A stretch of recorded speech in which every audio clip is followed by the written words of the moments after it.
এবার আপনাদের সময় বক্তব্য নিয়ে আসছেন সারা বাংলার গাড়ি চালকরা, যারা মুখের দিকে তাকিয়ে আছে, যারা জেলা উপজেলা পর্যায়ে আজকে যারা অনেক কষ্ট করে এই সমাবেশে উপস্থিত হয়েছেন, যার মুখের কথা শোনার জন্য এবার আপনাদের সামনে বক্তব্য নিয়ে আসছেন আমাদের সরকারি গাড়ি চালক সমিতির কেন্দ্রীয় কমিটির সম্মানিত আহ্বায়ক জনাব ইসহাক কবির। জনাব ইসহাক কবির।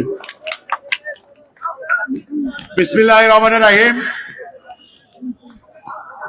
বাংলাদেশ সরকারি কর্মচারী ঐক্য পরিষদের আয়োজিত সম্মানিত সভাপতি ও মুখ্য সমন্বয়ক ও আমার প্রাণপ্রিয় সরকারি কর্মচারী কর্মকর্তাবৃন্দ, আমার সহকর্মী ভাইরা, গাড়ি চালক এখানে উপস্থিত আছেন, প্রিন্ট মিডিয়া, ইলেকট্রনিক মিডিয়া ও অন্যান্য নেতৃবৃন্দ, আসসালামু আলাইকুম রহমতুল্লাহ বারাকাতুহু।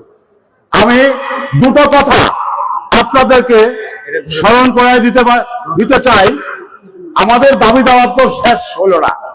আমাদের দাবি দেওয়া এক কথায় এক দাবি, পে স্কেল বাস্তবায়ন।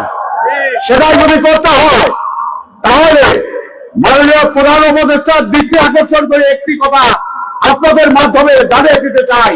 সেটা হচ্ছে কি, যদি বন্ধুত্ব করতে হয় দুর্নীতিমুক্ত করতে হবে। সবাই কি একমত? যদি পে স্কেল বাস্তবায়ন করতে হয় তাহলে ব্যাংক লুট তারা করে তাদেরকে প্রতিহত করতে হবে। তাই আমাদের প্রাণের দাবি।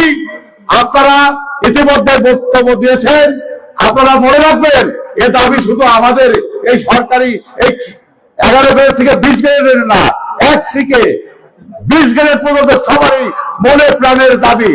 আমাদের বাংলাদেশের আইন শৃঙ্খলা বাহিনী যাদের আছে তারাও কিন্তু আমাদের এই শহীদ মিনার থেকে আমরা কি ঘোষণা দিতে পারি তার জন্য আমাদের মুখ পথে তাকিয়ে আছে। তাই আমার সহকর্মী ভাইরা, আমার যে গাড়ি চালক অত্যন্ত উপজেলা, জেলা, বিভাগ থেকে যারা কষ্ট করে এসেছেন, তাদের একটাই আমাদের দাবি, আমাদের সরকারি কর্মচারী সবারই একই দাবি, পে স্কেল বাস্তবায়ন চাই চাই চাই। সবাই একমত আছেন? হাত উঁচু করে দেখান। এই শহীদ মিনার থেকে এর পরবর্তী যে কর্মসূচি আসবে ইনশাল্লাহ আমাদের গাড়ি চালক রাষ্ট্রীয় সর্বোচ্চ জায়গায় নিয়োজিত আছে।